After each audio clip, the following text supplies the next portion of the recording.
Todas las esperanzas que teníamos los salvadoreños ante un nuevo gobierno, que esperábamos fuera diferente, se perdieron el 9 de febrero del año pasado. Ese día nuestras esperanzas se convirtieron en decepción e incertidumbre. Ese día, ahora conocido como el 9F, en un alarde de autoritarismo, el presidente Bukele se tomó la Asamblea Legislativa acompañado de la Fuerza Armada y la Policía Nacional. Se sentó en el lugar reservado al presidente del órgano legislativo y dejó claro que él tenía el poder, amenazando con destituir a los diputados que no le aprobaran los créditos que le estaban siendo cuestionados, pues ni siquiera había contratado los créditos que ya le habían autorizado. Ese día nuestra democracia retrocedió 40 años, cuando los golpes de Estado todavía eran frecuentes, y pasará a la historia como el día que un presidente con sus berrinches intentó destruir nuestra democracia y convertirse en emperador para hacer y deshacer como le diera la gana. También fue un triste día para nuestra gloriosa Fuerza Armada, antes la institución más respetada por la población y ahora utilizada, politizada y desprestigiada por el gobernante de turno. Pero nuestra patria, con sus defectos y sus virtudes, es una república, donde el poder emana del pueblo y no del gobernante. Hace 200 años, nuestro país dejó de ser una colonia española precisamente porque los salvadoreños no queríamos ser súbditos de nadie, sino que queríamos ser ciudadanos libres para elegir de entre nosotros a nuestros propios gobernantes. Y aunque nuestra democracia no es perfecta, nos toca a los ciudadanos ser vigilantes, que los gobernantes no abusen de la autoridad que les damos para gobernar. Nos toca a los ciudadanos cuestionar sus acciones y vigilar que sean respetuosos del marco constitucional. El sector privado representado en ANEP hemos sido los primeros en advertir las amenazas e implicaciones que los abusos de autoridad por parte del presidente nos traerían para el país, para nuestra economía y para el bienestar de todos los salvadoreños. Seguiremos siendo críticos de la mala gestión, pero también seremos proactivos en proponer solución a los problemas. Estamos convencidos que ningún negocio puede prosperar si no hay respeto a la ley. Los primeros llamados a respetar la ley y a hacer cumplir la Constitución son precisamente los que juraron defenderla. Nosotros como ciudadanos velaremos porque se cumpla la Constitución y se fortalezcan las instituciones que garantizan la democracia, la justicia y la paz social. Seguiremos siendo firmes contra aquellos que, valiéndose de la democracia, la buscan destruir. Por eso invitamos a todos los actores políticos a respetarse, a tolerar las diferencias de opinión y a trabajar juntos para construir un mejor país. El 9F no se puede olvidar, que nos sirva de recordatorio de los abusos que un gobernante puede cometer si los ciudadanos se lo permitimos. El 9F nunca más.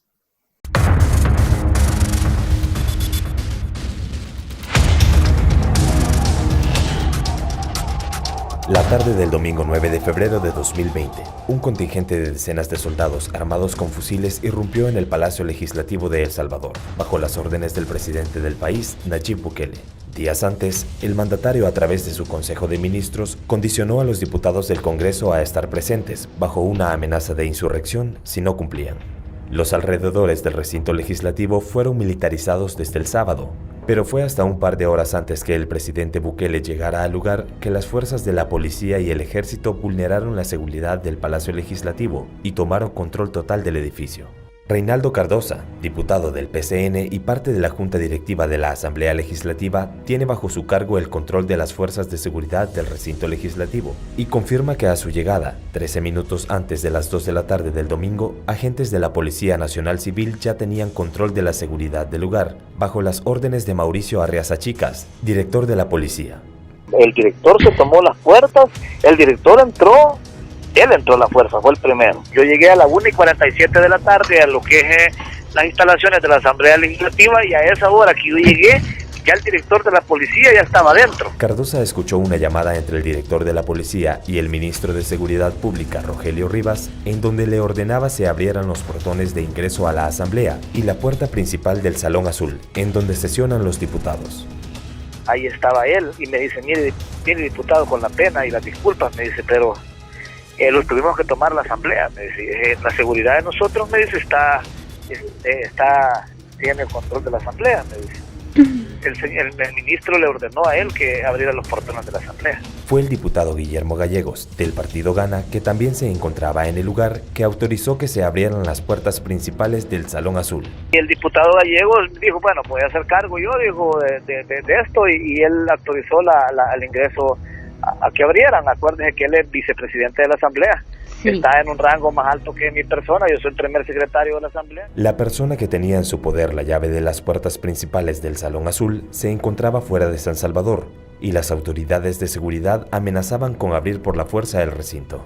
Me he ido yo a esperar al muchacho de la llave, con el compromiso de que no rompieran los portones a la fuerza.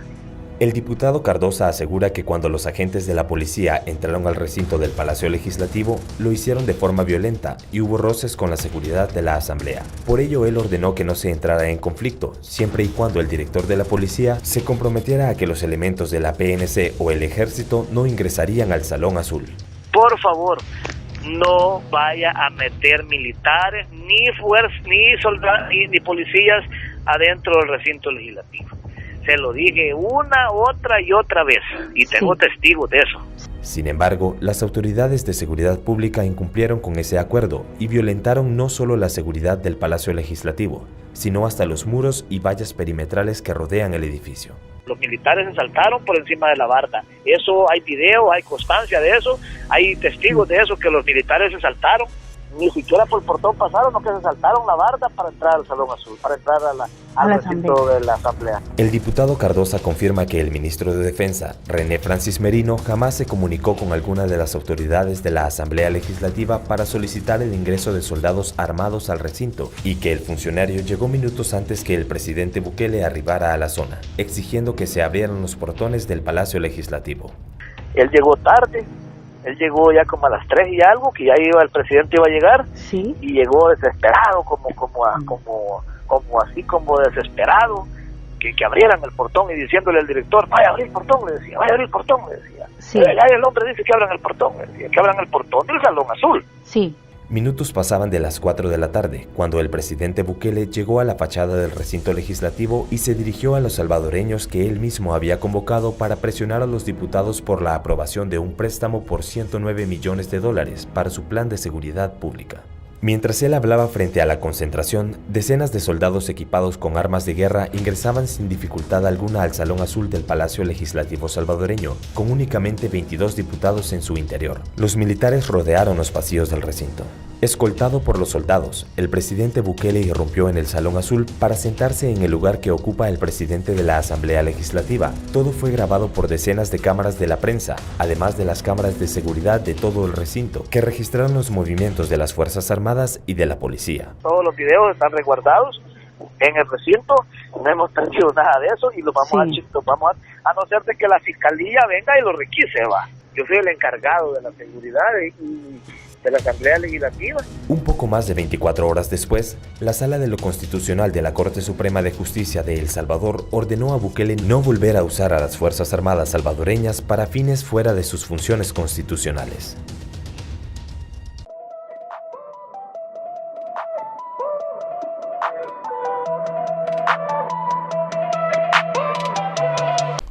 Hola, yo soy Dino Safia y soy activista social. Tengo aproximadamente un año trabajando en Solidaritón. Hemos apoyado a más de 15,000 personas desde que estuve en un centro de contención del gobierno. Y hemos estado trabajando de cerca en las necesidades más urgentes de la gente que realmente lo necesita. Sobre el 9 de febrero, yo creo que es un momento en el que nosotros como jóvenes tenemos que estar muy pendientes y muy vigilantes sobre lo que sucedió para que no vuelva a suceder nunca más. Nosotros somos una generación que estamos cansadas del odio y la división, que estamos cansados de que se alcen las armas, y nosotros queremos ser una generación que tienda una mano, que escuche a los que opinan diferente y que empecemos a apostar por la educación, sobre todo en estos niños y jóvenes que tanto lo necesitan y son el presente y el futuro de nuestro país. El 9 de febrero fue un momento en donde se violó toda la institucionalidad de nuestro país, la democracia, el Estado de Derecho, y nosotros tenemos que defenderlo. No tenemos que tener miedo, tenemos que involucrarnos más, tenemos que cuestionar, tenemos que ser vigilantes, y tenemos nosotros también que estar pendientes de todo lo que está sucediendo y ser partícipes de nuestra democracia. Nuestra democracia está en nuestras manos y nuestro voto es nuestra mayor arma. Nuestro voto sí cuenta, y tenemos que recordar que antes de cualquier color político y antes de cualquier partido, nuestro partido es nuestro país, y tenemos que trabajar por El Salvador, que nunca vuelva a suceder.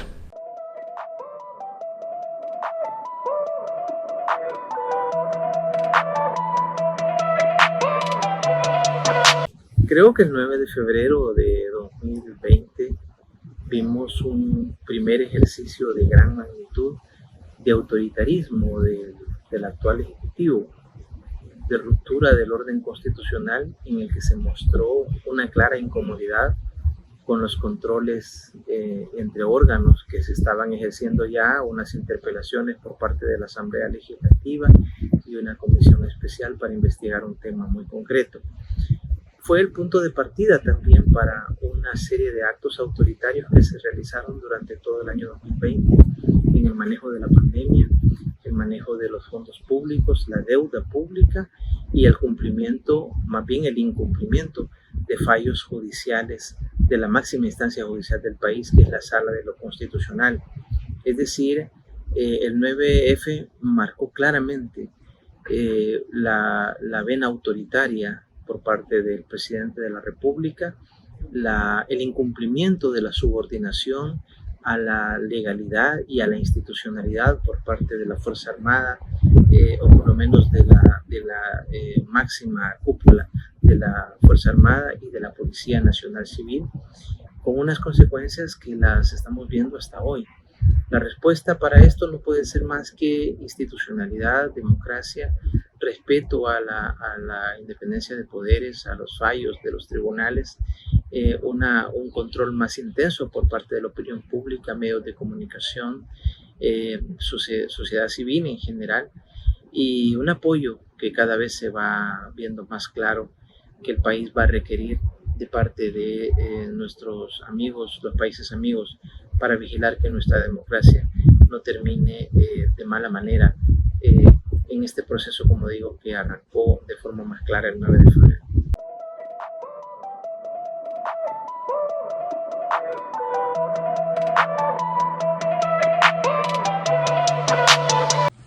Bueno, el 9F creo que hay que tratar de interpretar, como dicen, los signos de los tiempos, de qué es lo que hay detrás del 9F, cuál es su significado.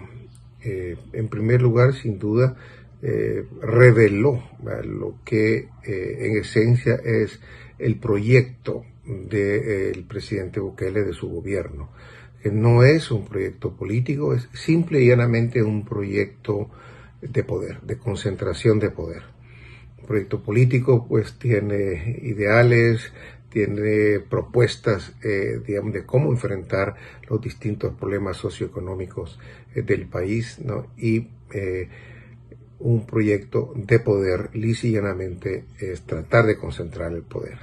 Y esto lo vimos justamente el 9F, el intento de concentrar el poder, de tomarse la Asamblea Legislativa. Fue una toma, y una toma militar de la Asamblea Legislativa. Es decir, un proyecto de concentración de poder donde la democracia le es incómoda, donde las otras instituciones que pueden hacerle un contrapeso le incomodan, y por lo tanto hay que anularlas, hay que controlarlas. Segundo, esto se hace a través de la fuerza, usando la Fuerza Armada y la Policía Nacional Civil, rompiendo así definitivamente con aquellos acuerdos de paz que nos produjeron un cambio en estas instituciones, un cambio en su rol en la sociedad salvadoreña, para hacer retroceder a estas instituciones a las épocas más oscuras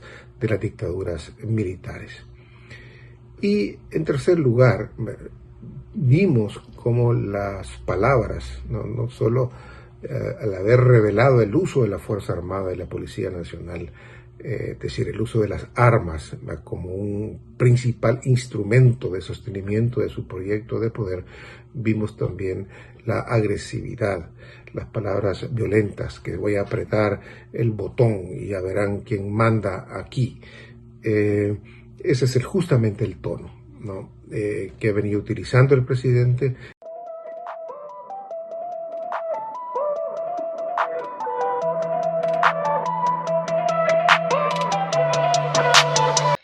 El 9F representa un antes y un después en la vida del país.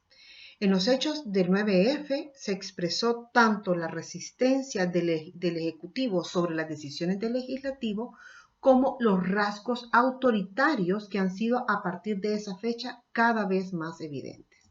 Y creo que no podemos enmarcar el 9F solo en un momento. Tenemos que verlo en el contexto, es decir, días antes del 9F hubo visitas a los legisladores nocturnas en sus viviendas para presionarlos. También como medida de presión se les retiró su seguridad. Pero además hubo una campaña articulada en redes sociales, hubo llamados a la insurrección en caso de que la Asamblea Legislativa no sesionara tal como lo había previsto el Consejo de Ministros. Y hoy lo que vimos después, es decir, ese llanto amargo y de impotencia de un irresponsable frente a sus propios actos, que incluso llega hasta abusar de la fe, de la fe en ese discurso político. Es decir, en el uso político de las Fuerzas Armadas y del Ministerio de Defensa fue evidente, muy evidente a partir de ese momento. Y desde esa época hemos visto una escalada interminable de la militarización de la vida política de El Salvador. Ahora, creo que es indiscutible que el 9F ha sido reconocido tanto por la comunidad internacional como por la sociedad civil, academia, etcétera, en el país, y también por la máxima instancia de control constitucional y interpretación constitucional en el país, la Sala de lo Constitucional en este caso, como un exceso en las fuerzas del orden y de las atribuciones del presidente de la República con un único objetivo. En este caso, afectar las funciones y las competencias de la Asamblea Legislativa. Y creo que aunque tengamos diferencias con la Asamblea, con su funcionamiento, con los diputados, etcétera, eso no justifica de ninguna manera la imposición de actuaciones de este tipo. Aquel día, ese 9F, se puso de manifiesto el discurso de odio, el avasallamiento al control constitucional, la necesidad frenética de violentar los controles constitucionales, y todo eso desde un discurso presidencial. Estos hechos, todos los salvadoreños ante estas situaciones como estas, tenemos que ser garantes que no pueden volver a pasar. Y en ello la comunidad jurídica tiene mucha responsabilidad, tiene mucho por hacer. Al menos yo estoy lista para seguir instando el control.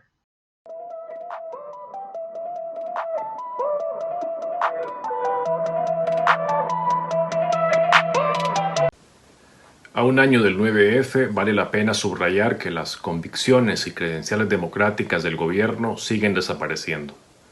Las señales están a la vista de quien quiera verlas: resistencia a los controles interorgánicos, incumplimiento de las leyes y sentencias, opacidad y feroz resistencia a la rendición de cuentas en la gestión pública, desprecio por el diálogo democrático y los acuerdos de paz, ataques a la prensa independiente, a la sociedad civil, a los defensores de derechos humanos, militarización de la gestión pública y abierta instrumentalización electoral de las Fuerzas Armadas, uso patrimonialista del Estado y un creciente culto a la personalidad del presidente. Y ahora ese mismo gobierno, al que las reglas básicas de la democracia parecen incomodarle, quiere impulsar una reforma a la Constitución a su medida, una especie de imaginada refundación de la República. El mismo presidente, el mismo gobierno que militarizó la Asamblea Legislativa, no puede ahora pedirnos que creamos ingenuamente en su reforma constitucional. Por eso el 9F también es un recordatorio de que la amenaza autoritaria no ha cesado y que una reforma a la Constitución gestada por un proyecto autoritario es una amenaza que debemos denunciar y rechazar. 9F, nunca más.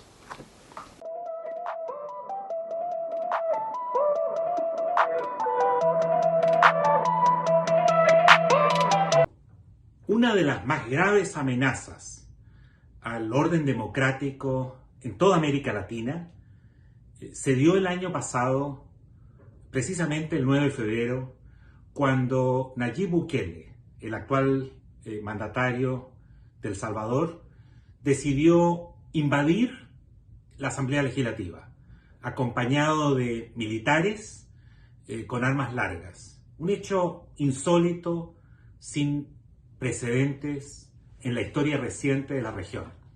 Indudablemente que se trató de un acto de matonaje, de un acto que perseguía intimidar a los legisladores. Y obviamente también este hecho demostró el profundo desprecio que el actual mandatario de El Salvador, el señor Bukele, siente por las reglas del juego democrático. La falta de respeto hacia el Estado de Derecho y principios elementales de un orden democrático que refleja valores universales. En buena parte, gracias a este escandaloso acontecimiento, la opinión pública mundial se hizo una imagen más fidedigna, más, yo diría, nítida, de la actitud y de los valores despóticos con los que gobierna el actual jefe de Estado de El Salvador. También él pudo hacer esta operación militar con un grado de cierta impunidad porque contaba con el apoyo de Trump. Esas condiciones han cambiado radicalmente. Creo que felizmente a Bukele se le ha puesto la pista más difícil y no contaría hoy día con la anuencia de la comunidad internacional si intentara un acto de matonaje similar al que realizó el 9 de febrero pasado. Hola, somos Cartas a Felice, gracias por tenernos acá. Antes que nada, nos solidarizamos con las víctimas del atentado a la caravana del FMLN el pasado 31 de enero y exigimos que se haga justicia para las familias afectadas. Un año después de los hechos perpetrados por el presidente Nayib Bukele en la Asamblea Legislativa de nuestro país, nosotros como Cartas a Felice reiteramos nuestro mensaje. El pasado 9F nos da más que suficientes motivos para recordar que es necesario participar, tomar postura. Que el discurso de odio no nos va a sacar del hoyo, nos va a hundir más, nos va a separar más, nos va a enfrentar aún más. Es importante también recordar no solo el 9 de febrero, sino también toda la tradición de dictadura, de autoritarismo que ha tenido este país. Lo único peor que los mismos de siempre es el mismo para siempre. Tenemos que entender que el pueblo salvadoreño no es tonto por apoyar a Bukele. El pueblo ha sufrido sistemáticamente desde la colonia, abuso tras abuso. Por eso es tan difícil y complejo montar una oposición sólida y organizada. Debemos salir de nuestras burbujas de privilegio, de nuestra zona de confort intelectual y hacer un esfuerzo de unidad frente a la crisis política. Que estos tiempos nos sirvan para entender que nada se nos va a dar desde el sistema establecido. Es necesario posicionarnos, resistir, expresarnos, organizarnos, pensar con independencia. No la mentira ladina de la independencia y la patria de los 15 de septiembre junto a sus desfiles militares, sino la que nos permita apropiarnos del sistema, que debe de estar al servicio del sector más amplio del electorado, el pueblo salvadoreño que día a día sale adelante con el mínimo de los recursos. Por eso gobernar bien es la máxima expresión del compromiso. Aquí le envía el presidente del país. En política todo es posible. Que bajemos la cabeza ahorita y que le pidamos a Dios por nuestro país. Están puestos los cubiertos, solo falta el plato principal. Invitados ansiosos y hambrientos, no pierdan pena en preguntar a quién nos comemos primero. Los dientes comienzan a pelar y un ingenuo pregunta con miedo si no hay nada más para cenar. Brindemos todos ya, cubiertos en sangre, por esta gran ciudad. Nos vamos a saciar. Brindemos sin temor, cubiertos en sangre, en esta gran ciudad. Este es nuestro manjar.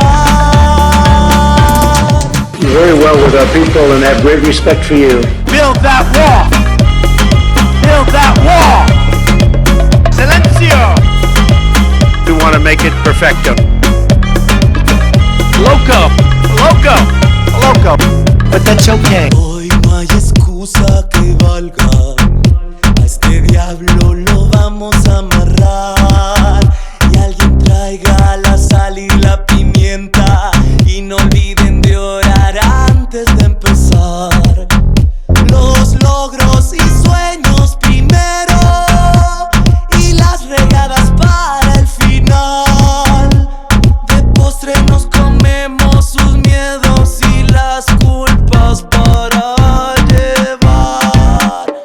Brindemos todos ya, cubiertos en sangre,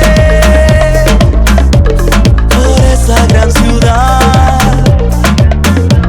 Nos vamos a saciar. Brindemos sin temor, cubiertos en sangre, en esta gran ciudad. Nos vamos a saciar. Brindemos todos ya, cubiertos en sangre,